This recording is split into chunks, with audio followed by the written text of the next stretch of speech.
The problem with having a mechanical watch is it kind of can run a bit quick. So you think it's 13 minutes past and you've got 2 minutes until 15 minutes past, so then you realise that you actually made it that announcement 3 minutes early. So we're going to kick off now. Thank you everyone for coming. Really glad to see everyone here. We're really glad for our candidates making their time in what has been an incredibly exhausting and long election campaign. We're nearly there and we do appreciate you being here with us tonight. So I might just... All right. So I'd like to acknowledge the traditional custodians of the land in which we meet, the Ginninderra and Canberra people, and pay our respects to elders past, present, and emerging.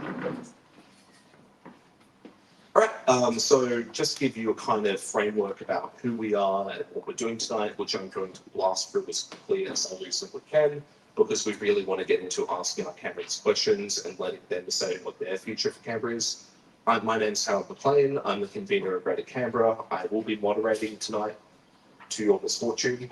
So, and in relation to what we do is we're a community association, incorporated association, founded in 2021, that looks at how we can make Canberra a better place through what we do as a government and as a community through laws and regulations that affect what Canberra physically looks like.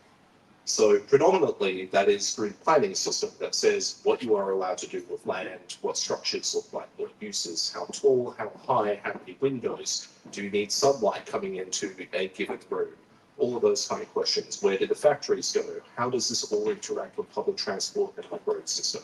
But it also involves things like the Urban Forest Act, which provides rules over our street trees in Canberra and how much tree canopy we have, and the Heritage Act, which says which buildings we think we need to preserve. So that's what we're doing today. In relation to this particular conversation, we very generously again have the Planning Minister Chris Steele, the Shadow Planning Minister Peter Cain, the Greens planning spokesperson Joe Clay, and a spokesperson for the Independents of Canberra, Tom. So in relation to how this works in Tom Emerson, my bad. So in relation to how this will work in terms of what we're talking about today, is we are focusing on those elements of how we govern Canberra physically. So we are looking mostly at the planning system in terms of what we'll be asking. We do have the planning spokesperson here today, so they'll be sharing their vision for how those system works. There are other elements to the housing problem, in particular in relation to social and public housing and how we provide and fund those and how we administer those. And there is a really strong intersection between how we do public and social housing and how it works in relation to the planning system. But we are going to be kind of planning system focused for this particular election panel. So just to quickly run through the agenda. First of all, we will have each candidate will have, I believe it is 5 minutes. 5 minutes? Yes. 5 minutes to give an introductory pitch and say why they should be elected to and what their vision for the future of Canberra's planning system and how it interacts with housing. Then we'll be launching straight into a panel discussion and Q&A, hopefully exactly 20 minutes after that process commences, but I'm not exactly confident. We will then have a brief intermission and then we will continue with the Q&A. We will hopefully wrap up at 7:45. So in relation to this, I believe there are QR codes that allow people to submit questions. In relation to that, yes, my team has got me covered in that. So if you want to submit a question, please do. Now, obviously, because we will be getting a high volume of questions potentially, your question may not be read out. That doesn't mean that we don't like it. It's just it's going to be potentially going to be a lot of content. All right, so it now being, well, I've already slightly introduced our panelists, so we'll skip over that point. But we will then go to opening pitches. I just realised that I haven't really had the opportunity to be able to decide which order in which they should go, but I think it's potentially fair to give the current planning minister the opportunity to open the debate. So I'd like to welcome Chris Steele to the stage.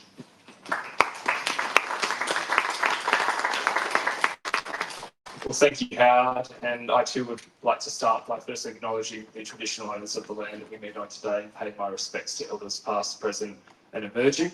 I acknowledge other Aboriginal and Torres Strait Islander people who are with us today. Thank you to Greater Canberra, your executive, your members for your advocacy for an abundance of housing here in Canberra. ACT Labor strongly believes that housing is a human right. It's about the dignity of people. It's about providing them with economic stability in which to prosper. But it's also important for the future of the city to make sure that it's a place in the way that it's designed and planned that is good for people, that supports the vibrancy of our city as a great place to live. And of course, when I think about livability, I'm thinking about the first thing you need for livability is more housing. And that's why our priority as a Labor Party is housing supply. In government, we set up the new planning system, which has a focus on design. We've particularly enabled new design guides, which will all developments that go through the planning system will have to respond to those design guides. Puts design outcomes at the heart of the planning system. I've been clear since I took over as Planning Minister at the end of last year that the next stage of planning reform will be focused on supply. It will build on the foundations of the new planning system's focus on design. And as part of that, and what Labor's bringing to the election in our plan for enabling 30,000 new homes to build, buy and rent by 2030, is to enable the missing middle. Labor will make changes to the territory plan, the law, to enable the missing middle, to enable townhouses, duplexes, row houses, dual occupancies to be built on RZ1 zones. And we'll do that through a process of design first, working through the development of a missing middle design guide, working with you, working with architects, planners and the community to get it right. And then we'll make changes to the law next year to make sure that there's more housing choice, to make sure that that type of missing middle housing is well designed, sustainable, and that there are affordable options for people. And we'll also provide a pre-approved, government-approved pathway for this missing middle housing through the development of a pattern book. This pattern book builds on our great legacy in Canberra of having pre-approved housing options, plans that people could choose from.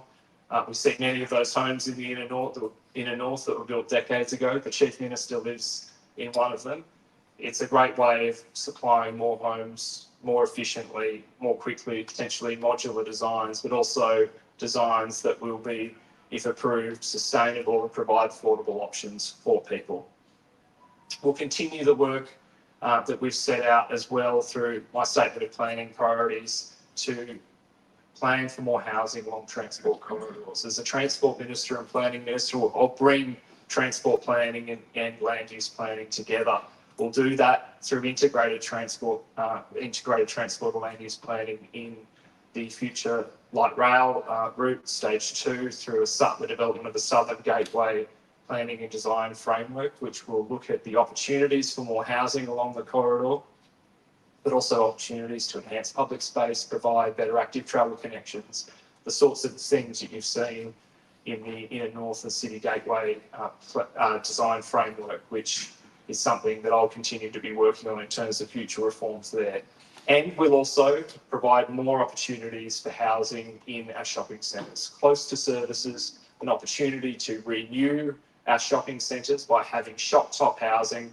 We know that in some of our shopping centres, they are starting to age, and there's an opportunity by looking at changes to our zoning to actually encourage private owners and landlords to renew in better retail services, but also more housing in those areas. And we'll look at not just the incentives, but also the sticks as well. Places like Richardson shops that have refused to provide any tenancies over recent time, Labor will consider options to a range of different options to actually require them to tenant their property, or indeed to encourage them to sell it to someone who can. So we have a comprehensive plan. I look forward to receiving your questions.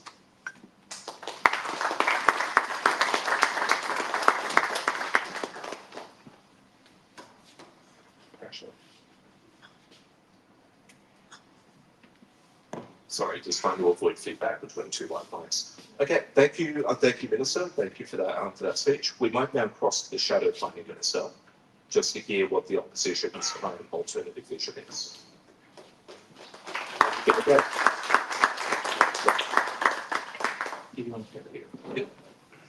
And maybe just give me a 1 minute signal, is that okay? Yeah. Yeah, well, good evening, everyone. And as has been said, I also acknowledge we meet on the land of the number of people. So I'm Peter Cain, Shadow Planning Minister. The guy with the hat, I thought I'd better read that up in case you don't recognise me. I think it's under the seat. No one's stolen it yet. Look, I know some of you have heard my story, but it's important to me because it's my why I got involved in politics. And I'll just touch on that briefly. 2016, we've been in Canberra since 1990, by the way. We moved here as a family, lived around mostly the north, bought a house in Everett in 97. But 2016, I started to see the emergence of developments both in Belconnen and nearby, and I thought they didn't reflect the bush capital vision that I loved about Canberra. And so it really bothered me. I'm not a planner. At the time my significant job was managing the Territory's tax dispute section, objections and appeals, which did include a few years of interesting challenges in the ACAP dealing with LVC disputes. So I got to know some of the big developers and planners in Canberra as well. And so planning was one of the things that bothered me about the shape of Canberra. And for some strange reason, I decided I had to get involved, and it's led me to here. Look, our planning packages are out there. It's got a mixture of what I would call in and out, infill and land releases. And can I say, sometimes we get criticised for being the party of urban sprawl. That's been thrown at me. And yet the Labor Green have a commitment to expand the border in Western Belconnen. I mean, to grow greenfield over the border in New South Wales, even if the border can't be moved.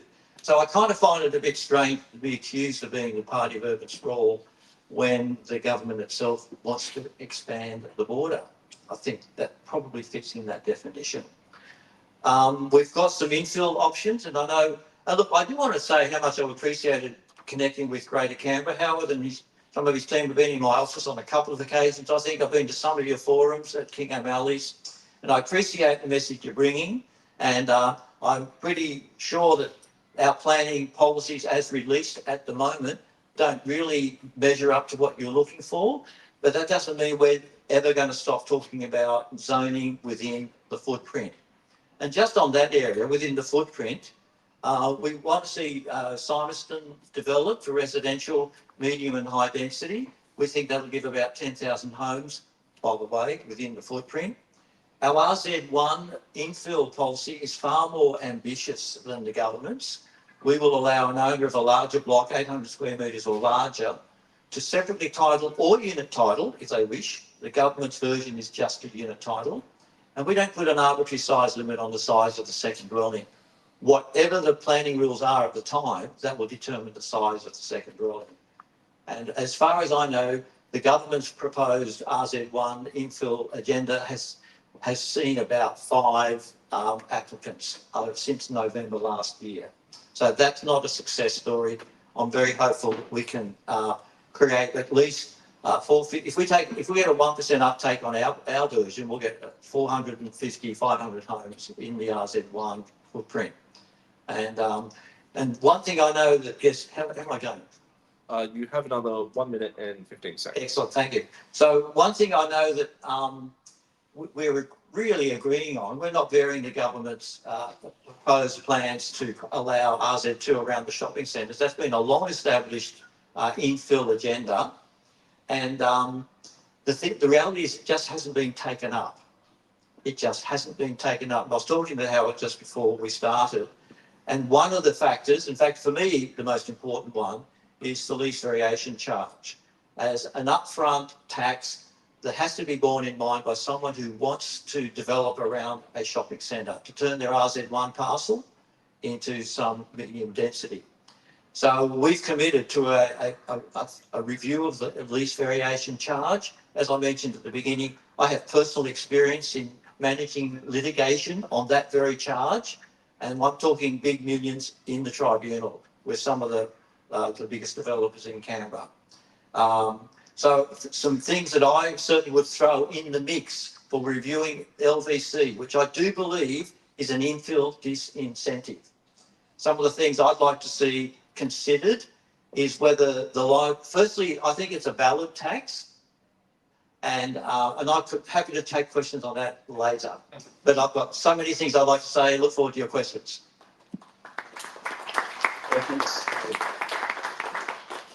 We will next go to the other member of the Lake who is currently sitting in the Assembly representing the ACT Greens, Joe Clay.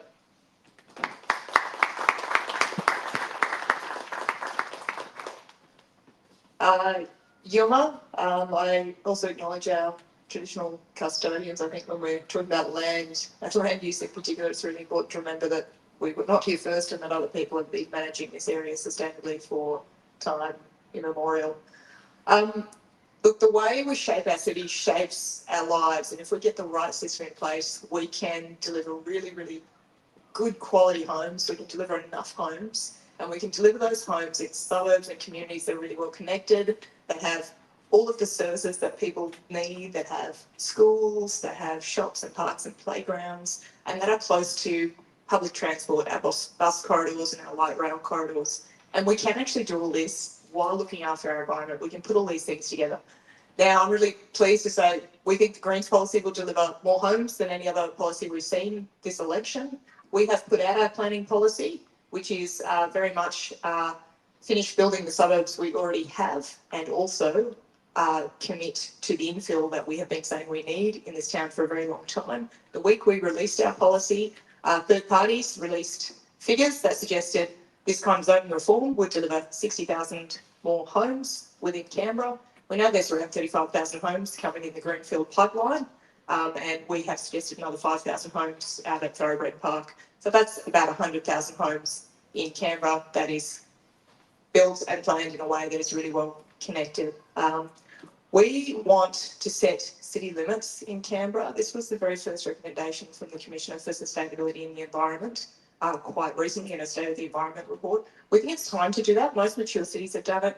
Melbourne's done it, Adelaide's done it, Vancouver, plenty of other places have done it. If we don't plan for that, we will just keep sprawling. Now, sprawl is really bad for the environment. It's also really bad for our people. It means that our people are further and further away from the jobs. Most of the jobs are in the middle of town. It means they are a long way away from things like light rail and from the existing bus corridors. It's really expensive to build homes that way. It costs government a lot more. You have to build all the roads and services. And it's locking in really, really high transport costs financially for the people who are stuck there, and also for the climate. Our climate emissions, over 60% of those are now coming from transport. So if we keep doing that, we're really, really planning to fail. That's why we have looked at recreating RZ1 to the RZ2 standard. We would have liked to see that reform come through the planning review. We think it is time to move ahead with that. That would allow for two-storey developments, townhouses, terrace houses, low-rise apartments in all of the areas in Canberra that would suit. There are some other things we need to do to make sure that while we're doing that, we get really, really good homes with shared green spaces and we don't lock in heat islands. We do that with the site limitation requirements. We make sure that we are leaving enough space for green spaces and for trees. We also want to bring in an urbanising agency that buys up and consolidates blocks, because it's a lot easier to build this type of row housing, terrace housing, town housing, low-rise apartments if you put lots of little blocks together and then you have a big shared green space in the middle. Everyone gets a backyard. We have quite a lot of development like this, but it's not naturally happening under the commercial settings we have, and we think an urbanising agency could really, really help with that. We also want to start doing a lot more inspections, proactive inspections of what's built, and enforcing the rules that we have to make sure that we're getting really, really good quality. I think a lot of what Canberra's reacted against when some people don't want change, actually what they mean is they don't want the really poor design and the non-compliant building quality and planning that they have seen in the past. And we need to make sure that we are having good quality and compliant building standards so that people are getting really, really good homes. We've got some good policy in there to stop land banking and to bring in some of the right advice, like a landscape architect and a social planning unit. And we've got a really comprehensive public housing policy, which I won't go into the details of tonight because I don't think that's the topic, but that is for 10,000 public homes over the next 10 years. And that's part of our vision too. We have put together the transport and planning spokesperson roles and the portfolios in the Greens. I've held that all term. We put those together because we think they're linked. We've been saying we want to develop and densify along light rail corridors and along our bus routes, and we have got a really comprehensive transport strategy as well to make sure that we are rolling out light rail more quickly and that we are putting together our planning and our transport. And I think the best illustration I can offer for how the Greens would bring it all together and do it differently is the architect designs we have floated for, is that 1 minute? Oh, no, that's 5 seconds. Is the architect designs I've floated for Thoroughbred Park that probably everyone's familiar with, which has 5,000 homes, but also has schools and shops and medical facilities and all of the other services that people would need all in that community. And thank you so much, Sharon. We are very much looking forward to it. Of course, one of the different things about this election is we have seen a lot of independent candidates put up their hands to run. And so to close off our debate in opening statements, not closing, Tom Anderson. Tom's one. Thank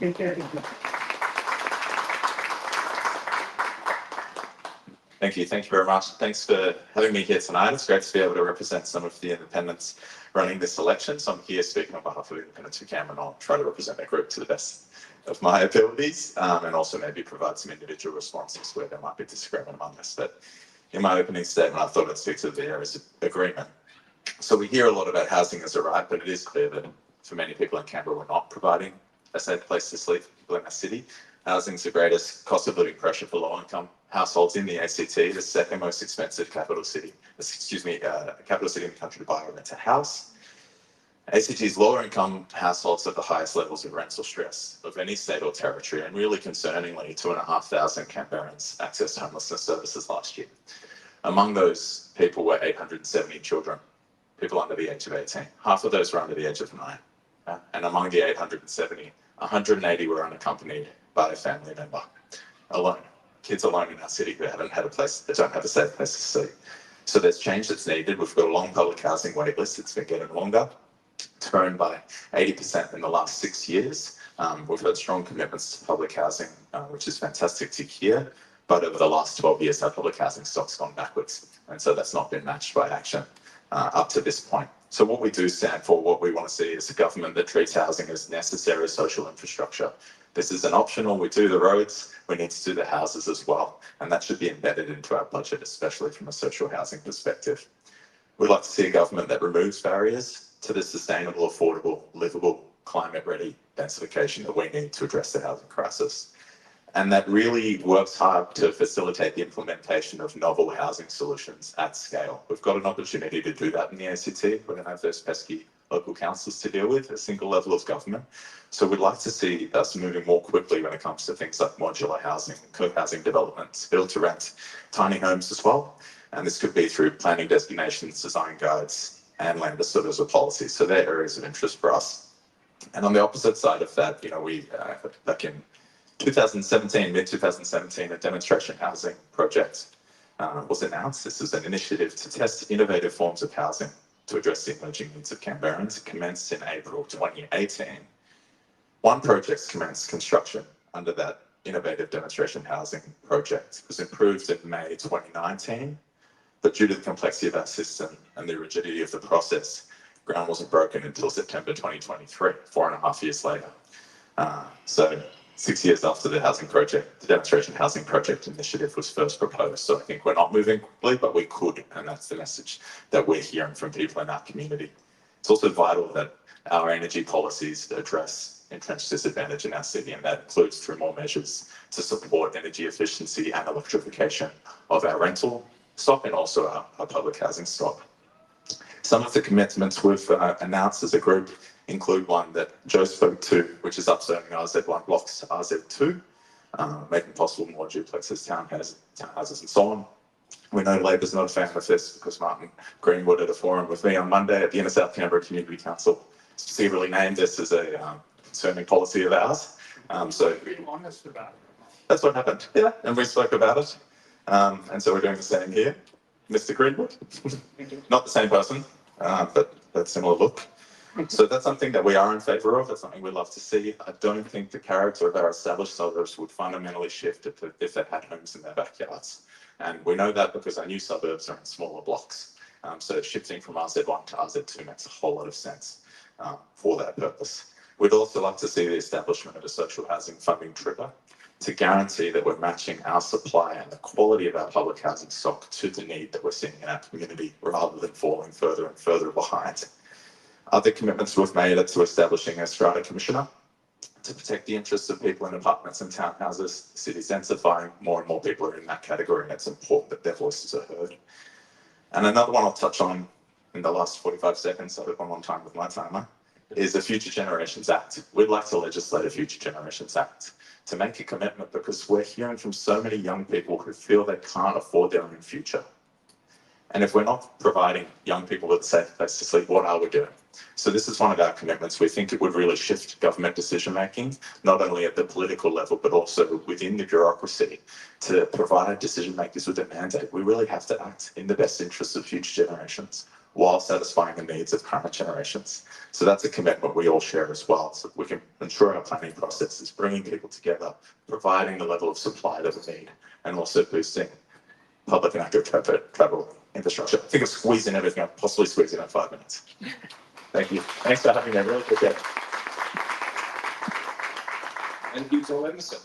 All right, so just to potentially, we are now going to go into Q&A, just to potentially minimise crosstalk between people who don't have microphones.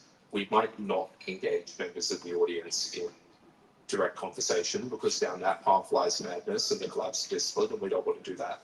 So just heading into Q&A. So we will be getting to audience questions. Where we're going to start with this in our intent is we're going to open up with a few very high-level questions to all of the candidates, and then as the night goes on, we're going to get steadily more narrow in our focus effectively. Now, hopefully this iPad works for me. So our first question is tonight that we've basically heard a lot of really good content about the full breadth of the policies that you are bringing to this election. And I do think that it's really good that all the parties and other groupings are really giving this serious consideration and have a whole bunch of different ideas about what you want to do in terms of the election and what you would do if elected to government. The first question, however, is about politics, is about priorities. And there are trade-offs and there is only a certain number of hours in the day and a certain amount of focus. So the first question we have tonight is what is the number one priority you would have in this space if elected to government? What would be what you would want to focus on effectively in your first 100 days and first year in office? So we'll start, because I have the microphone here, we're just going to work left to right from my perspective at least. I've set out the planning priorities in my statement of planning priorities, but it is enabling the missing middle. We've already engaged a consultant, Urbis, to start working on that. They're currently doing that. Then we'll go out for consultation with the community. And after that, make changes to the territory plan. And just to clarify a point, and apparently the different type of politics that we're apparently going to see from the independents, defensive sort of point that was made by Mr. Emerson. We will change the laws to enable missing middle on RZ1, and this goes beyond the current minor changes that were made to the territory plan. We're seeking a mandate at this election to enable the missing middle on RZ1 blocks, and we're going to be looking at all of the different planning controls that are preventing that from happening right across the board. Block consolidation rules, subdivision, titling, all of the solar access issues, the setbacks, everything. We are going to look at it all, and we're going to make sure that we can deliver more missing middle housing in existing zones in Canberra. And the difference between us and the other parties is we'll make sure it's well designed, and that's why we're going to do this design guide first. We've just been through a 5-year planning review that didn't deliver the zoning reform we needed. I put up a motion a couple of years ago in the Assembly saying, hey, why don't we have a missing middle inquiry right now, because then we could deliver, and it got voted down by the other two parties, so we were really sad about that. Our priority would be to crack on and do the rezoning that we already know that we need to do. We've got a lot of information about it from the 2018 Housing Choices study and from the 5-year planning review that has just run. In addition to that, I'm going to have 2 priorities, because I will say our 10,000 public homes is also an extremely high priority. We've got a full plan in there for how to deliver that. The Greens are a very rights-focused organisation. We know that housing is a human right. I think where we failed in the past is we didn't have a really clear costed pathway for how we would deliver that. I'm really pleased to say that Action Cost has looked at the plans we've put up and said those plans will clear the public housing high needs waitlist in the first term, and we've had a third-party consultant go through our numbers, so we know that we have that plan that we could deliver. So it would be the rezoning work that's actually ready to deliver, because you know when you do the rezoning, you don't get the homes overnight. It still takes a really long time to build and consolidate and get those online. And the public housing, 10,000 in 10 years, with a really set pathway for how we do that. Yes, thank you. We want to make sure development applications are happening faster and with more certainty. So I'm hearing from stakeholders, developers, builders, even today, so the outcomes-based system is not working. So the Minister talked about trusting them to do a review. They had as Joe said, they had 5 years to do a review of the planning system. They didn't include governance in the review. We've had widespread condemnation of the consultation by the community councils. After the completion of the review and the lodgement of the new plan and bill and the new Planning Act, they replaced the planning minister. So I think that's a sign of a failed consultation and reform. So I'm hearing from stakeholders that development applications are taking ages because, one, they're not quite sure what's going to be satisfying as an acceptable outcome. And it's my feedback as well that even the delegates within the department aren't sure what to approve. So we will be looking at why are there so many delays happening with getting development happening in Canberra. Kind of echo all of these things that everyone else has raised. It sounds fantastic. I touched at the very end of my opening remarks on the Future Generations Act. I think this would be the largest lever that we could pull. This is something that's been done in Wales. They got self-government 10 years after we did, and they introduced this act 10 years ago. After doing that, they ran a fine-tooth comb through all of the things they were really intending to do and asked themselves the question, is this actually in the interest of future generations or not? A couple of the criteria they used for transport infrastructure projects were, will this lead to a reduction in carbon emissions? And will this encourage modal shift? Will this project encourage more people to travel by bike or by foot or using public transport?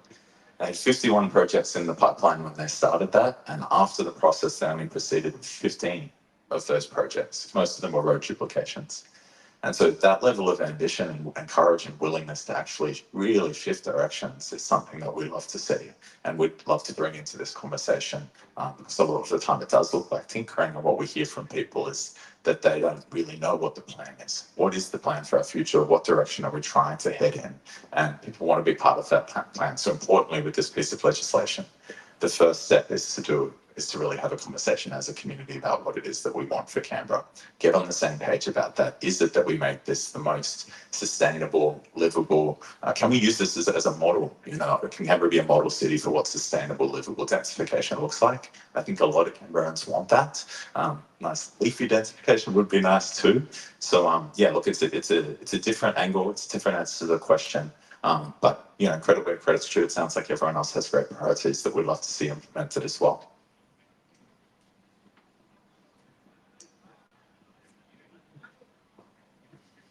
Thank you. So touched upon earlier, but a big question that always happens in planning is that planning and transport are inherently linked. Any question about what we actually do with the space needs to actually be considered in the context of how people arrive there and the linkage between those two policy areas. So I suppose I wanted to kind of throw open to each of the candidates, how do they think about transport in Canberra? Where does their party or group's priorities lie in terms of what they want to see out of transportation reform, and in particular attitudes towards public transport projects that are currently occurring under consideration in Canberra? Actually, we might reverse the order because it seems unfair that Chris always seems to go first and is unable to respond to other people in the same context of the question. So I can attack Chris and respond. I suppose I touched on it a little bit then if we're living a little bit closer together, we might be able to travel in different ways. Canberra's obviously built for cars. It's still a great place to drive a car. But the pushback that I hear from people when we make it harder to drive a car is they don't feel they've been given the alternative, which could be consistent, reliable bus services. It could be active travel infrastructure. I used to ride my bike everywhere and not just ride on the roads, and I didn't care. And now I have a 2.5-year-old who's usually with me, not tonight, but I don't feel the same level of safety traveling with him. So I'm back in the car more often than I used to be. So I think that's really vital. But let's think about active travel infrastructure, especially as something that's just as important as that roads, and look for opportunities to invest in that. Currently, Canberra is been ranked the least walkable major city in the country, with the lowest public transport usage of all capital cities. So there's plenty of work to do there. Agree with what Joe had to say about, city limits. Also agree with what Peter said about not developing the Western Edge. Building completely new car-dependent suburbs that have very little tree coverage and are disconnected from the rest of the city doesn't make a whole lot of sense to me. So let's look for opportunities to do our planning in a way that makes more sense and allows people access to more transport options other than a car.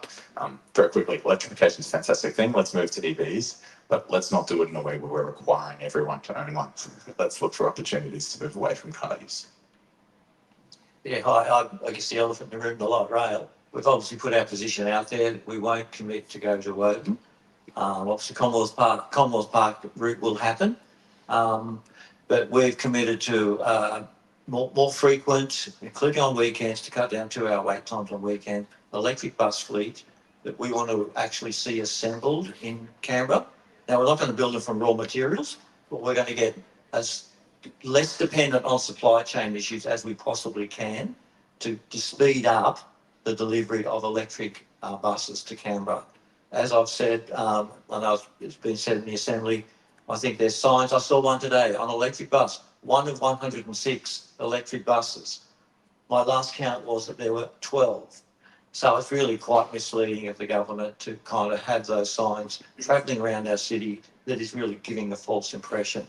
So we are committed to an electric bus transport fleet with more frequency and also in terms of the planning side of things, to a more comprehensive consideration of new developments so that people aren't having just a place to live and then travel to somewhere to go to work. So I can talk about Cain a bit later, but one of my excitements about developing a commercial pine plantation into a new district centre is that it will be comprehensively a genuine district where people don't just live and travel to work like Gungahlin, like Molonglo Valley, but have a comprehensive allocation of business, recreational, entertainment. So a genuine district, as really a place like Belconnen, where I live, has a wide variety of activities that actually cuts down people having to travel somewhere to do the thing they want. We've got pretty comprehensive policies on all of public transport and active transport. We would roll out light rail more quickly, and we've got some details of how we would do that. Stage 1 took 7 years, stage 2 is taking 17 years. Amongst the problems there is we've got fewer staff working in major projects Canberra on it now than we had for stage 1, if it's so complicated with people doing it. We would also plan future stages now. We understand that you can't build the entire thing all at once consecutively, but if you are planning it for the future, you can have a rolling construction workforce that will deliver it a lot more quickly to Belconnen and the rest of Canberra. We need much more buses. I've been banging on about this all term. We've got fewer buses now than we had in 1990. We need more buses and more drivers. That will allow us to provide 20-minute weekday services, 30-minute weekend services, and some more services. There's a few that need to be upgraded to rapids, and there's some extra suburban routes. Alongside that, we actually want to provide better bus stops, bring back the bunkers, better lighting, some of the things that people need around those to make them usable. We've got a really big footpath repair and build package, which would fill in the gaps and would triple the expenditure on footpath maintenance. That sounds like a lot. It's tiny. We spend so little on our footpath maintenance that we could triple it, literally triple it, and then we would just be fixing them the way we need to. We have got funding in there to roll out the bike path gaps that we already know exist. Government's already done all of the consultation. It's a fantastic piece of work. It's the best brochure you've ever seen of where we need to put in the shared paths. We just need to roll it out. We could do that by 2030. All of that would give people a lot of options. We are very committed to electrification. I'm delighted to say in my short political career, I've been a member of the Crazy Greens team that came up with the Crazy Greens policy to electrify everything. And we had the first EV policy and the first electric bus policy and the first phase out fossil fuel gas policy, all of which were labelled as Crazy Greens policy last election and are now mainstream. So we will obviously continue with all of that really, really important electrification work. But actually you need to give people excellent public transport, and then you need to make sure that you've got homes on those routes, and you need to give people homes close to where they are, because if they are further than 5 kilometres away from school, shops, work, they are not going to ride. In government, Labor's signed up to the national housing target to deliver our share over the next 5 years of 1.2 million new homes. And in the ACT, that means we need to build between 4,000 and 5,000 a year at least. And of course, we'd like to supply more as part of our plan to support 30,000 well-located homes by 2030. And well-located is the key.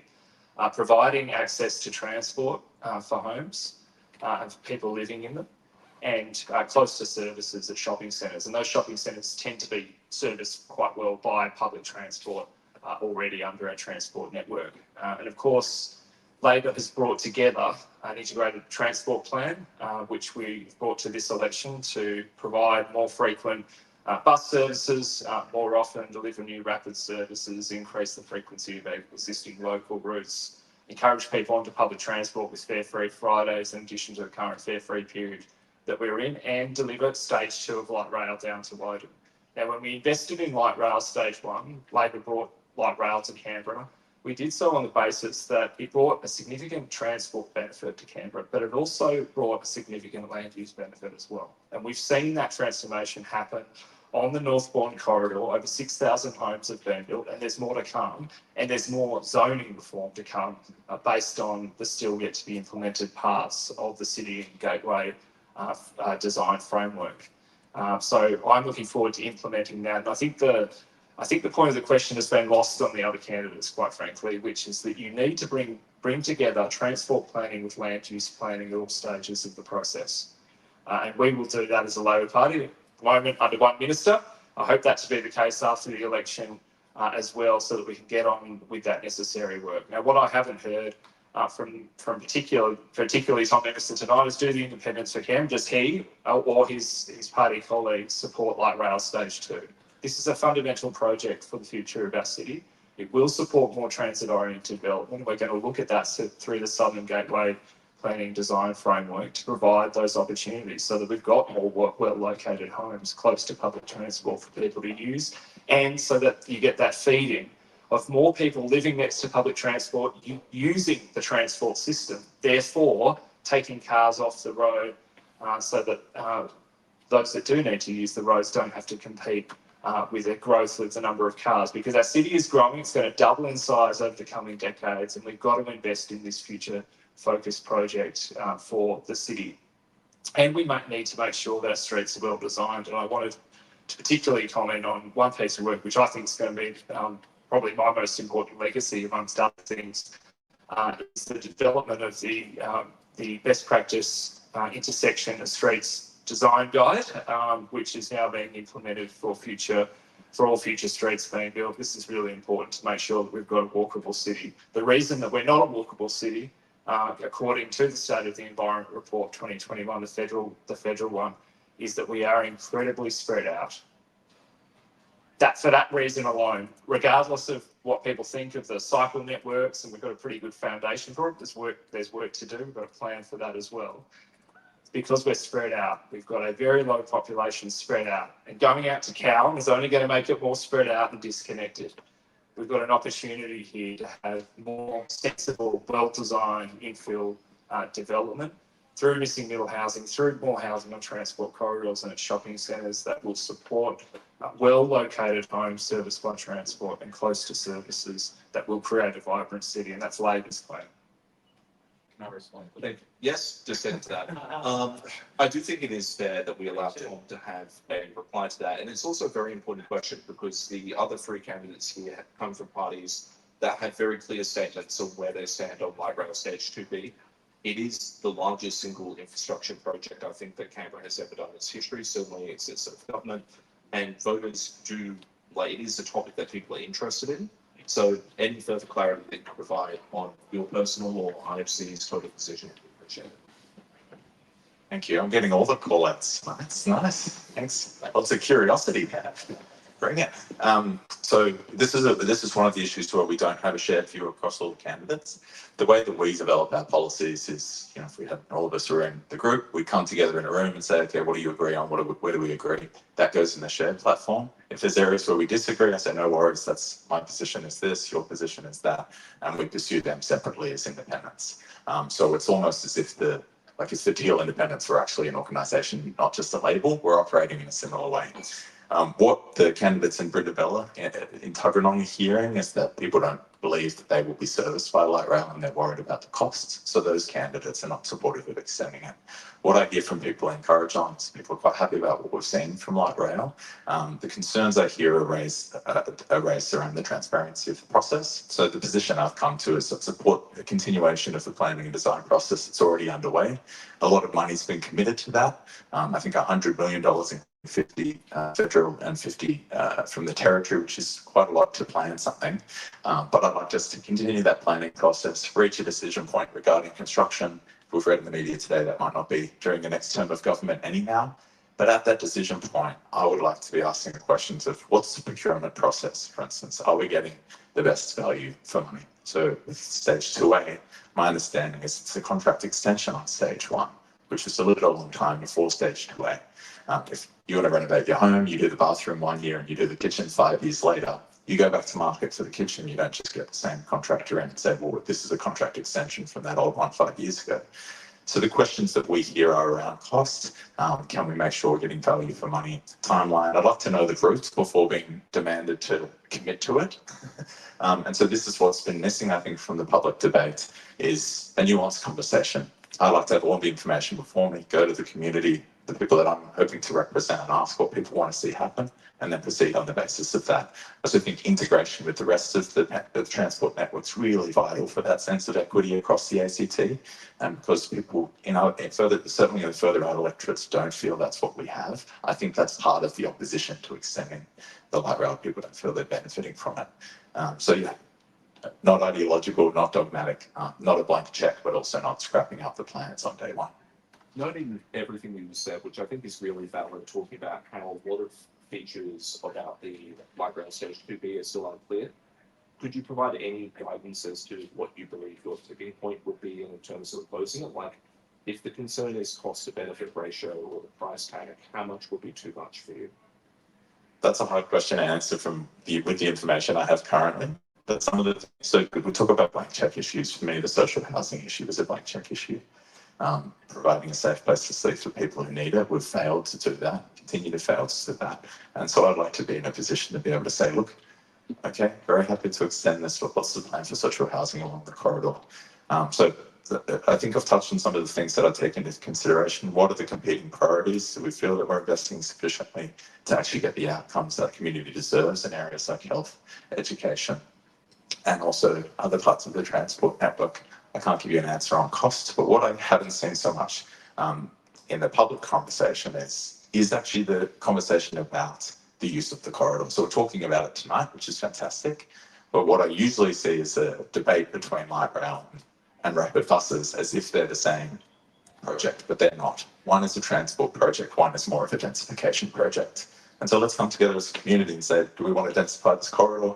If that's what everyone wants to do, or a majority of people want to do, happy to do it if the cost is reasonable.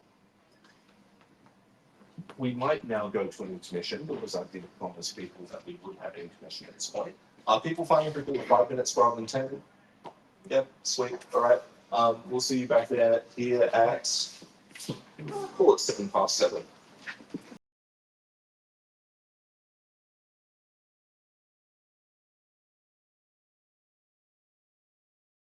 start off with questions. Now, I've talked a lot about public and social housing tonight, and I think that's a really important thing. And it's also really important to consider how our planning system intersects with our public and social housing system. Part of our work in Greater Canberra is quite often we attempt to support public and social housing developments by making representations to DAs which are strongly opposed by members of the community.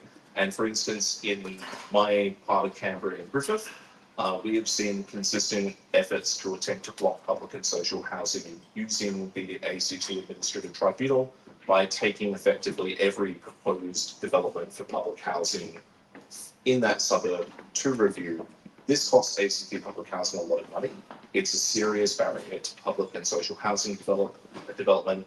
Another example that we often like to talk about is that we ran a campaign in support of the YWCA Y Homes project in Ainslie, which was also subject to a very strong legal challenge from several immediate neighbours who didn't want to live near social housing tenants. So the question that we have is effectively, how does each of the candidates feel or think about how the planning system, particularly through this question of third-party appeals, which allows neighbours to take public and social housing developments effectively to court, how do they feel about that area? What are the opportunities that they think that there is for reform?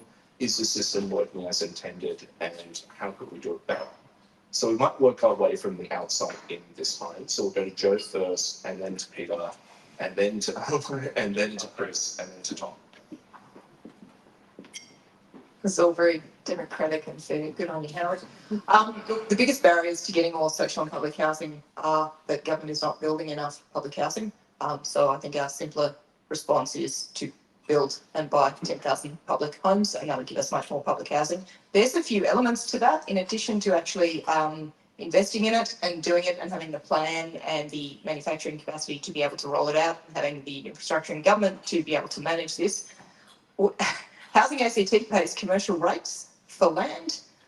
Government sells discounted land to other organisations, but they won't discount the land for Housing ACT, and we've asked for this several times and they won't do it. So Housing ACT actually can't afford to buy a lot of the land that they need to. This is also a really major barrier to getting more public housing. Appeals do occur. 95% of public homes don't have an appeal. So when you're talking about why is it that we don't have enough public homes, there's a small amount of appeals. There is a much, much bigger barrier that government is not committing to build enough. Government is not spending enough to do it. Government is not providing or discounting land to do it. These issues will give us much, much more public housing. The Greens would not remove appeal rights. We think that that is quite an extreme measure to take, particularly when the biggest barriers to getting more public homes are not appeals. They are the other three things that I've just laid out. Yeah, look, as I mentioned, I've had first-hand experience on appeal rights in the tax space that's touched on planning.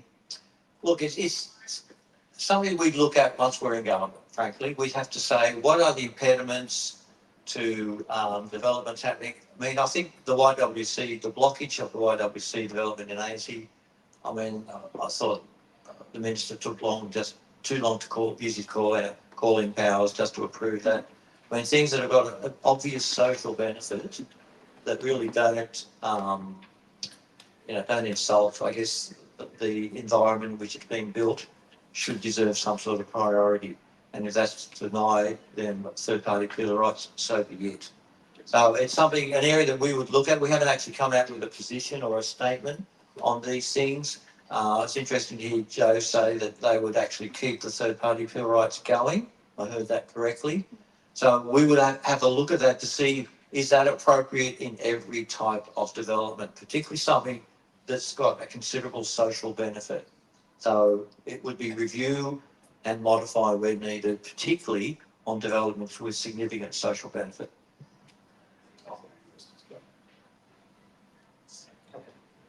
Thank you.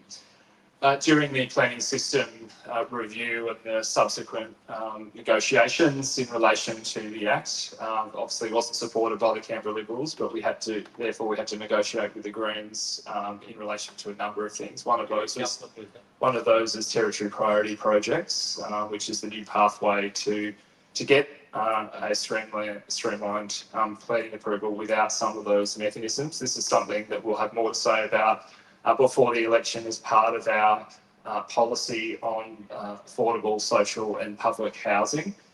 We do think this needs to be looked at, including the mechanism of territory priority projects to make sure that we can build more, particularly public and social housing in Canberra. We also think that the planning system itself, beyond the actual review sort of mechanism, is part of enabling more social and public housing. And we saw that the rezoning that occurred after the Mr.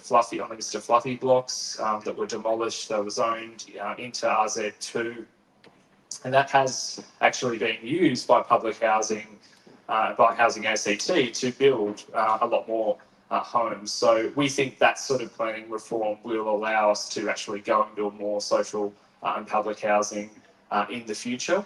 As well as, of course, the other work that we're doing to look at the key sites, the change areas that have been identified in the district strategies as part of the planning system reforms to incorporate affordable social and public housing into those developments. So indeed, there is also, of course, taxation arrangements, and of course we've already been working on that through build to rent as well to enable more of that type of development to occur. We'll have some more to say about build to rent before the election as well. So yes, it's something that I think we need to have a look at. The exact nature of the reform will have to be worked out in government, but it's something that we are keen to look at to make sure that there are those pathways. And of course, as part of Labor's plan for the pattern book and having this pre-approved pathway, I think a lot of those pre-approved designs could be used for a public housing pathway as well, and then therefore they may have DA exemption under the planning system. Now, what that looks like is what we have already seen in Canberra suburbs, where the old ex-gubbies that we see in the inner north and in many parts in Curtin and many parts of Canberra, they were pre-approved government designs for public housing. We want to see that come back. Yep.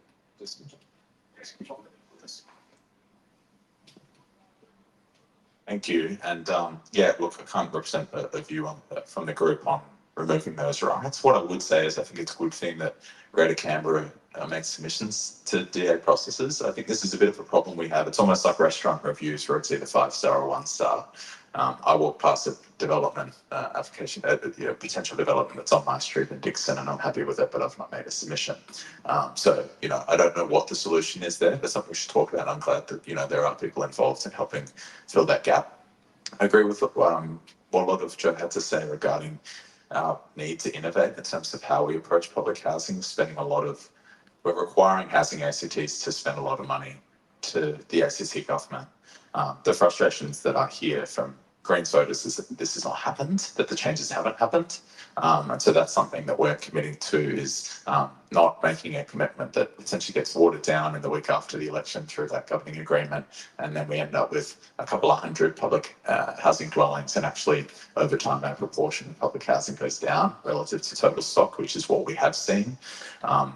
From 10% down to 5.7%, I think is where we're at now, which is why we've made a commitment to a social housing funding trigger, which would, for as long as the priority needs wait list is longer than 30 days. Currently, the average wait time is 6 months, which means these are people, women subjected to violence, trying to escape violence. These could be people with disability, with really high needs, get onto that priority need list, which is really hard to do, and then wait an average of 6 months to find a home. So for as long as the wait time is longer than 30 days, we want to see guaranteed recurring funding to Housing ACT, a housing provider, because they're having to fight tooth and nail every year for funding sufficient to do their work. Currently, I understand we spend less than 1% of the budget on social housing. So that's a real priority for us. We think if that trigger's there, it can match the level of supply to the demand we have. And within that trigger, we've also proposed to include a commitment to dwelling condition to the quality of our stock. New stock's quite good. I think the ACT is kind of leading in terms of doing new public housing well, using the salt and pepper approach. I think that's a very good thing. But the condition of our public housing stock as it stands is the second worst in the country. So we'd like for it to be the best, and we'd like for Housing ACT to be funded sufficiently to make it the best. And that's how the trigger would work. Point where it is the best, okay, you might not need extra funding this year to maintain the properties, but we just don't think our public housing providers should be having to fight so hard to get funding to deliver the housing that we need.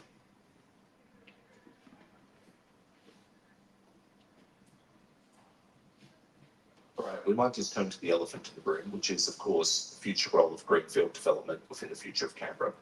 So we've heard different and conflicting visions set out in the opening statements about what each candidate believes that the future of greenfield is. We've heard different perspectives on how much greenfield costs and what role it needs to play. I'd just like to give all the candidates an opportunity to articulate what they view as the role of greenfield within Canberra, and then also to provide, and the Liberals have already done this, and I'm sure that Peter will expand on it, but where exactly, if you do believe there is a role for greenfield, where exactly within the immediate term would new greenfield development go? So we might just start with Peter, unlike with Peter, then go to Joe, and then to Tom, and then to Chris. Yeah, so I'll mention Cohen, of course. And look, in terms of, as I said at the opening, in terms of us being the party of urban sprawl, the government has a plan to go west in Belconnen over the border, which we in principle don't have a problem with. But if you're so committed to infill, why would you want to expand the ACT's border? So that's a bit of a contradiction, in my opinion. And I'm not saying that's a bad development, I'm just saying it's a contradiction from the government as to their anti-land release program. So Cohen is a site, it's a commercial pine plantation. It's about as far from the Canberra city centre as Tuggeranong. It is a commercial pine plantation. It obviously is a recreational area. I do meet people who are worried about what they're going to lose. There are some environmental areas that we will certainly keep, the gorge. But we have a plan to put 100,000 homes there, 200,000 Canberrans. And can I just talk about something that was pointed out to me by our shadow housing and transport minister, Mark Barton. In terms of expanding the footprint of Canberra, Canberrans are expanding their footprint. We are getting Canberrans moving to Sutton, moving to Murrumbidgee, moving to Googong, because they can get something at an affordable price that they prefer. And then they come into Canberra to work. So my view is, how about we give them something in Canberra to buy and live in, which actually has so many benefits. It cuts down travel, emissions, all that sort of stuff. It actually creates Canberra as a greater sense of home for effectively Canberrans who live outside our borders, effectively. So expanding the footprint, we have, as Tom has mentioned, we've said no to the Western Edge. We think that's got significant biodiversity attractions, but we want to keep that. We actually want to develop that as a bit of an environmental hub for our area. And developing Cohen is we're actually going to improve the biodiversity of Cohen Forest. It's a commercial pine plantation that is going to be harvested. I have no doubt that Cohen will eventually be developed. I have no doubt about that. So we're just saying, let's get started now. And we've got some infill messages. I've mentioned Simonston. We want to lobby harder for the government to release the Syro land along the highway. We want to see the CZ areas be provided with a residential option. And we have the ridiculous situation of the Phillips Trade area being granted residential options a few years ago. People bought land and lodged development applications on the basis of an approval for residential options. In November last year, the government removed the residential option. That deserves a lot of attention as to why they would actually disadvantage developers. So we said we are going to take the CZ areas and provide a residential option for all of them and see where that leads us for basically a medium density infill close to town centres. I don't want to take up too much time, but I'd love to, but I'll hand it on. To whom? Howard? To Joe. Yeah. Thanks, Peter. Big question. Look, Canberra's already enormous. We're already the size of Greater London or Sydney with a fraction of the population. Endless sprawl is wrecking our planet and it's wrecking our lives. It locks in really long commutes. They're expensive. People can't afford the petrol anymore. our climate emissions, over 60% are coming from transport, and that's one of the bits that's going up. We're on top of energy, this is coming down, transport is going the wrong way, and we're in a climate crisis, so we can't keep doing this. The Greens back environmentalist and the Environment Commissioner and the IPCC and smart city planners, and actually government's top line notes that we don't want endless sprawl and it's time to set city limits. We would not develop the Western Edge. We've been fighting tooth and nail to preserve Lewis Block and the Western Edge. We would not develop Cohen, and the biggest problem there is it's 30 kilometres from the CBD. We've got so many areas that are 5 kilometres from the CBD. Let's put the public interest first and redevelop the areas that are 5 kilometres from the CBD on light rail already. That will give us quicker homes, cheaper for government to build, cheaper for people to live in, better lives, connected communities, lower climate emissions. We're not going to be locking that in for the rest of ever. Our planning policy would deliver 100,000 homes. Our policy would deliver the most homes of any of the policies that I have seen this election.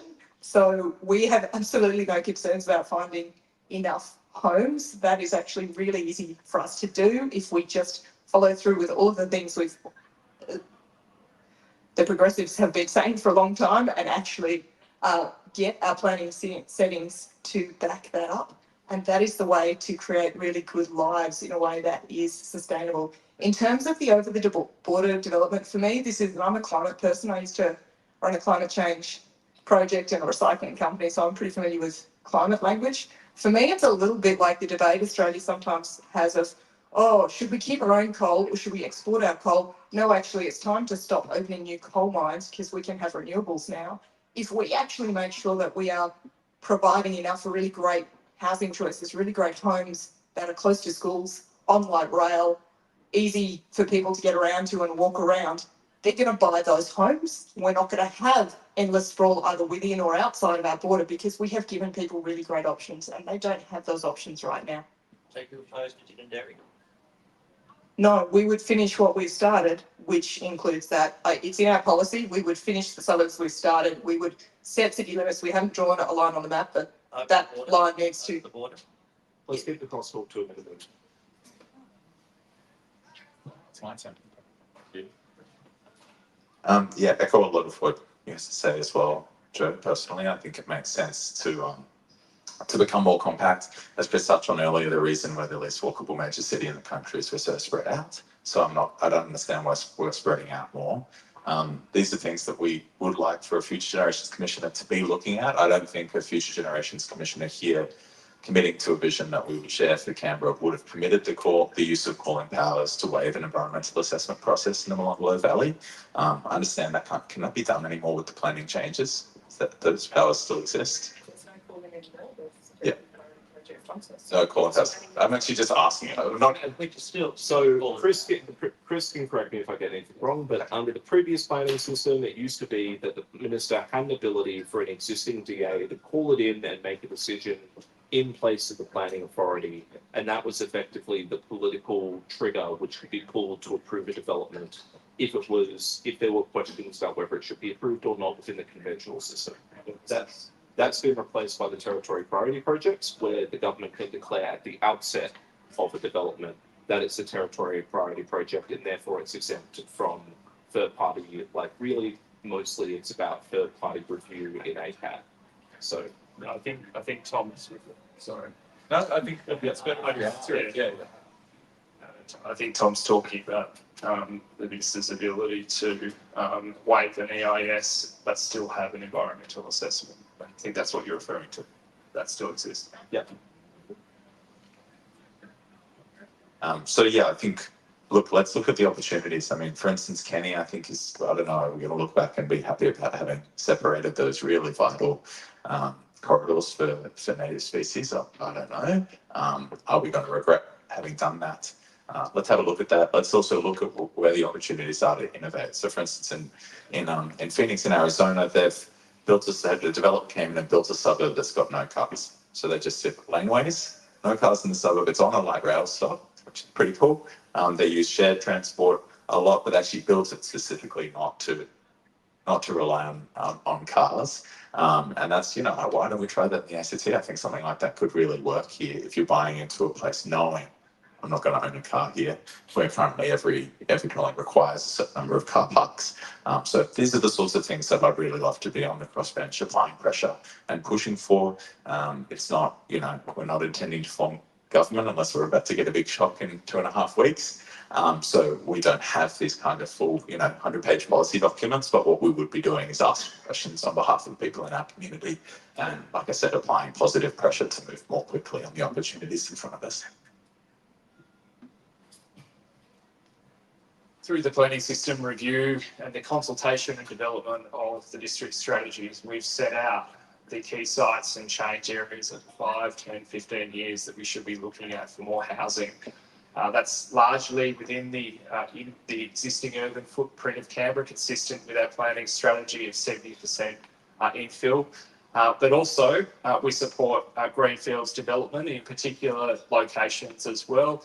The remaining part of Gungahlin, I think Jack is pretty much the only suburb yet to go, with a few blocks being released there. And then of course we've got the work that we're doing in Ginninderra as part of the joint venture. And yes, we will be going across the border, and that's accepted Labor Party policy, because we support both greenfields development and also infill. We think supplying more housing in all of those areas is critical to addressing the housing crisis, and we'll continue, of course, to develop the Murrumbidgee Valley in a way that is sustainable and provides a range of housing choice, all the way from multi-unit development, which is located directly on Jordan Drive next to a place that will be providing more rapid bus routes, extra frequency on the existing routes as well, and future light rail connections through to the missing middle, and as you slope down to single detached dwellings as well.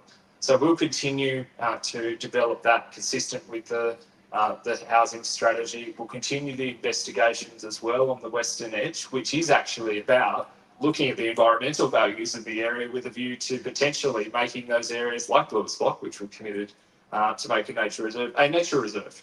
So to the Liberal suggestion that they wouldn't do that investigation is pretty concerning for the environment, because it is actually fundamentally focused on environmental issues in that area. And it is also looking at the potential opportunities in small areas for future development as well.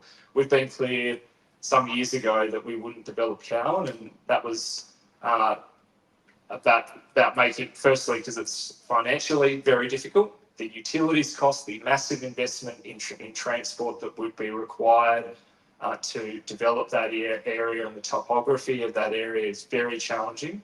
But also, it's so far away from our city. It is effectively a different town. It would become a disconnected dormitory suburb of Canberra that is, quite frankly, closer to New South Wales and almost entirely reliant on New South Wales's road infrastructure, which would create its own problems. We just think it's not the best choice for the territory, and that's why we'll continue to develop the greenfield suburbs in other parts of Canberra, and also focus on infill and the missing middle. And what we won't be doing in this election is campaigning against more housing on transport corridors, which is what the Liberals are doing at the moment in my electorate. Jeremy Hanson running around campaigning against housing on Adelaide Avenue and Yarra Glen. We think we need to do the planning work to look at those opportunities to provide more well-connected housing there and in shopping centres. And we will sit down with Phillip Traders to look at what the opportunities are within that Phillip Trades precinct. But we want to make sure that we also keep the services, that the housing around it, including the more missing middle housing. And by the way, Peter, there is a lot of missing middle development happening in the existing RZ2 zones in Mawson. Go and have a look. There's a huge amount of it going on. We want those people to still be able to access services. Now, not all of those services would leave with mixed-use development. And generally speaking, mixed-use development is a great thing for the city, but we have to be careful about where it's used. And the entire point of zoning is to look at the conflicts between different uses in the system.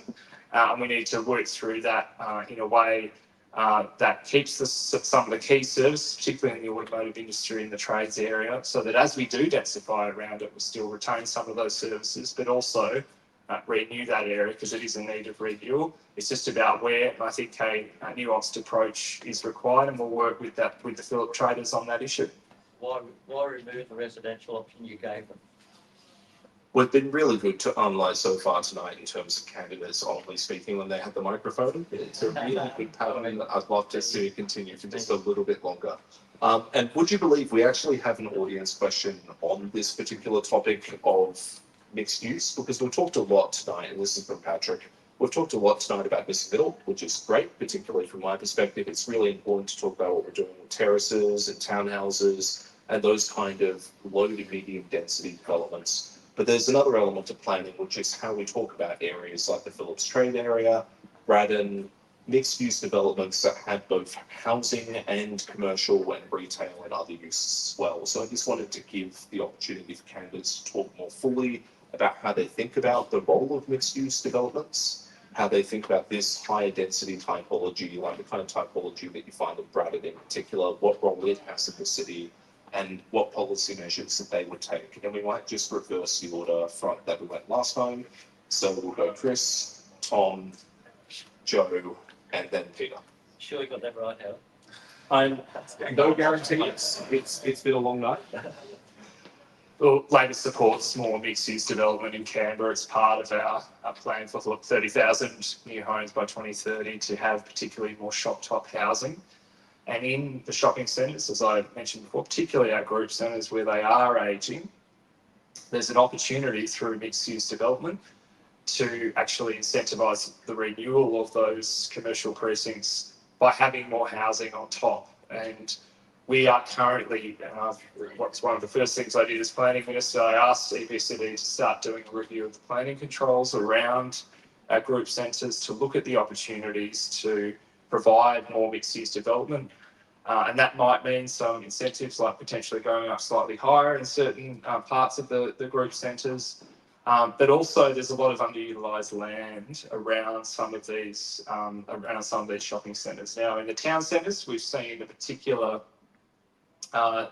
release of land that were surface car parks down near me. White Town Centre was literally a few commercial buildings surrounded by a sea of car parks over time. That has over the decades, but particularly in the last 10 to 15 years, we've started to see those those car parks developed into new housing, and that has brought life to that town centre that quite frankly has made it a much better place to visit for anyone in the community.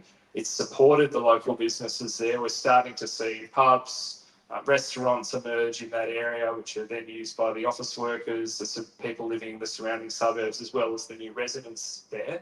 And our government has made an intervention, a specific intervention of investing in there with a brand new CIT campus, which will have around 6,000 students studying there. So you're going to have people living, working, studying there, shopping there at the Westfield.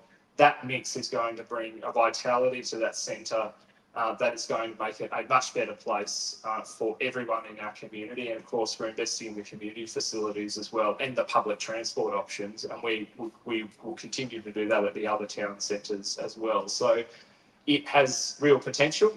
There are some challenges with mixed use that we need to work through. We've seen some of that happen, I think, in Braddon's, but some of the examples that we need to work through, some of those conflicts that you get, we can work through that. The entertainment precincts policy that we brought to the election is one way of making really clear to everyone what the expectations are, that there will be live music and entertainment in some of these districts, so that people move into these areas knowing and having an expectation of what is occurring within that precinct. So there's some things that we can do, but it is generally speaking a good policy. And we're looking forward to expanding those options through our policy if we're elected. Thanks, Chris. Agreed. Gosh, that was easy. Look, the Greens are supportive of mixed-use development. It's partly about getting the big planning settings right. It's also about the detail. I'll give a few examples of some of the particular projects where I have run on the detail. The Phillip Traders example was before the planning committee that I inquired. I ran the line of inquiry. We discovered that the Phillip Traders suddenly had this land use change made around them. We made a recommendation that be reviewed, and government has accepted that recommendation. So that looks like that's going to get a good result. Hawker shops, I'm in Belconnen, so I'm going to give a whole lot of Belconnen examples. Hawker shops, there is, Woolworths is looking at a redevelopment. There is a government decision to make in that. Whenever government makes a decision, the Greens would like government to put the public interest first and leave out what's in the long-term interests for the community, because you're making a decision already, let's make the right one. Government can sell the car park. It's probably a good idea to do a redevelopment there, but we have asked a lot of questions about things that also might be included in that redevelopment, including lighting and playgrounds and all sorts of things that the community want. But we've also said, why are we only looking at a direct sale to a supermarket at this major group centre? Should we also consider some kind of RFP or public procurement process? And should that include looking at housing? And if you put that option up, would you get a different and a better result before we just go off and sell the land to a major supermarket? But that might be a better outcome. Similarly, when we're looking at the current owners of the Thoroughbred Park want a redevelopment there, that's a great idea. It's on light rail. It's 5 kilometres from CBD. That's a great place to have a redevelopment. But if government is being asked to they can't build housing there at the moment. They have that land to run a racetrack. All they can do is operate a racetrack. If government is going to step in and make a major windfall upzoning decision for the benefit of one industry, let's take a step back and think what's in the public interest, and actually do we need to make a different decision and rezone and redevelop the whole site and have 5,000 homes and schools and all of the services that people need? What's in the long-term public interest? So there's a few ways I think that maybe the Greens would tackle this a little bit differently on the detail, but actually we would be very closely aligned with Labor on the general concept. I think sometimes the detail matters. That's how you get the right outcomes in your communities, and how you make sure that you are getting sectors right to get enough homes and enough public housing and things like schools planned when you put these things in.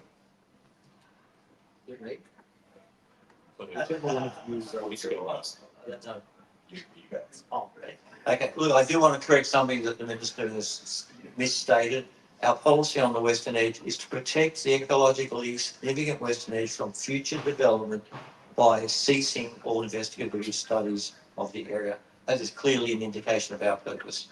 In terms of the mixed use, I'm really looking forward, it's the tax nerd, the lawyer nerd in me, I'm really looking forward to the LVC review, because I think the LVC needs to be reviewed in the sense of encouraging better planning outcomes. Do you want to potentially say what LVC is? Audience? Yeah, so lease variation charge, I beg your pardon. A lease variation charge is under the ACT's land release system. Everyone here has a Crown lease. If you own land, you are a Crown lessee. You have a lease over land that allows you to do certain things on it. RZ1 means you can build a single dwelling on it. CZ means you can have a mixture of commercial, retail uses for that land. And so if you have a plot of land, say you have a community oval, like this is the most common scenario, you have a community oval. If you want to vary the purpose of that community oval to, say, build apartment blocks, you have to pay 75% of the difference between the value of the lease as a community oval, that land, versus the value of that same piece of land where you could put 300 apartments on it. So that is a valuation exercise. So I could talk for a long time about this, but my area. So the tax, lease variation charge, is 75% of the difference between the two values. The thing that makes it really messy, and I've been right in the middle of this, is it's a valuation dispute. And are there any valuers here? Don't feel insulted if I call it a dark art, because valuation is it's a science, but it's also a bit of an art. So it's a very subjective exercise. And unsurprisingly, commercial property owners will come up with a valuation that some might say will suit their commercial outcome. Whereas the work I did was on behalf of the Commission for Revenue with the valuation office, I believe, trying to be genuinely objective about what the market would say that land would be worth. So the lease variation charge review is an important one in terms of encouraging mixed use, because it's seen as a significant impediment to not just commercial mixed-use development, but also development around our shopping centres. So we're looking forward to developing areas near our town centres, quite frankly. And the Phillip Trade exercise is just, I can't believe that actually happened under any government in Australia, to tell owners of land, oh, you can put residential development here. Leave that sitting for several years while land is bought with that assumption, development applications are lodged on that assumption, and then to tell them late last year, you can't do that anymore. That is just a level of misgovernance that is really pretty high up there in terms of non-transparent decision-making without any reasonable explanation. So we support mixed-use development. We want to see residential uptake in our commercial retail areas. And I look forward to diving into the LVC, as I've said. So, Jesus, we've gone through a lot since the question was asked. So 75% of the value of the uplift goes to the government when there's a variation. So if Thoroughbred Park, if there's a variation there, they'll be paying 75% of the uplift to the government. There's a range of concessions and discounts. Okay, so that'll be part of the It negotiation. is a unique part of Canberra's tax system. Like Victoria has just introduced, or is proposing to introduce, a similar 50% windfall gain tax. But it's part of the reason why upzoning in this city works differently than everywhere else, because the government and the public collects most of the value of the change in land values that result. So, when we talk about RZ1 upzoning, that creates an increase in the value of the land. Most of that increase in the value of the land flows to the public in the form of the government than it does to individual property owners. But there are other ways to do that. Fascinating. So I think what I've been heard in the responses is, so Canberra's, yes, is the loneliest jurisdiction in the country, 40% loneliness rate, the youngest people are the loneliest. Let's plan to bring people together. And so I think, mixed use development is fantastic. I think a really good example, I was living in Campbell, like in the new part of Campbell until recently. I actually think what they've done there to build density around that park has been for me, it was really, really successful. And, I was a lot more connected to my community as a consequence of that. And I do think a lot of the opposition that we get, probably more from people who are in the room tonight, comes because of people not seeing the uplift in their suburb. And my understanding of the story there was that people from what people now call Old Campbell were quite concerned about the development, had to push quite hard to get that investment in the park. But I started asking people when I moved there, what do you think? And actually, most of those people are really happy about the increased amenity, how that park brings people together. And I do think, we should be looking, just to touch on that point, at this variation charge, at our taxes and so on. I run a business in that precinct. A lot of those commercial spaces are empty still. Brand new spaces haven't been occupied. So my rent's very expensive. As a business owner in there, run a movement studio. And so I was kind of, when we moved in, a little bit confused, a lack of direction. We ended up with like 4 gyms and 3 cafes, and they were the only businesses in that precinct for a little while. So I don't know, I think maybe there's a role there for government in helping direct what it is that we're developing for, and also looking at what's the base amount. If we're selling land at quite high valuations, and then we're applying quite relatively high rates, so that affects everyone. So for me, despite not owning that dwelling, I'm paying really high rent because of that. And I think that's something that's also should maybe be part of the conversation about renters. If you're dwelling, if you're having to pay, say, $200 a week to the government, then your rent's already $200 a week before the landlord's turning a profit. So look, these are the kind of things I'll be asking about, hoping that we can look at. And yeah, maybe it's variation charge, just this thing's funny. Conversation should be part of that too. Okay, we are over time, and I did promise the candidates that I would actually allow them to get out of here reasonably on time, so we might close questions down there.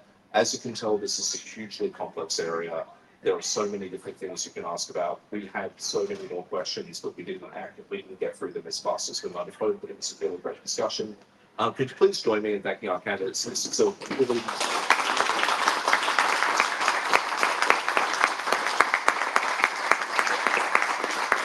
running for office is incredibly exhausting, and all of them have given a huge amount of their time to try and talk to voters and to let them know what they stand for, including by being here tonight outside office hours. And I deeply appreciate that you've made yourself available to everyone in this room tonight, and they do too.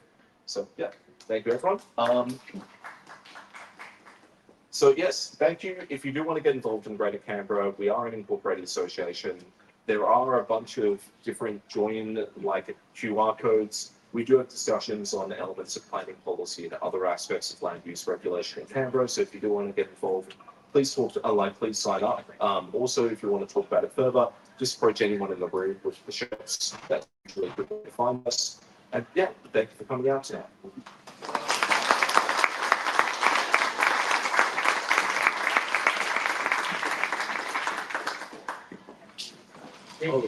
Yes. Okay. Actually, do people want to sit around for 1 minute for a photo?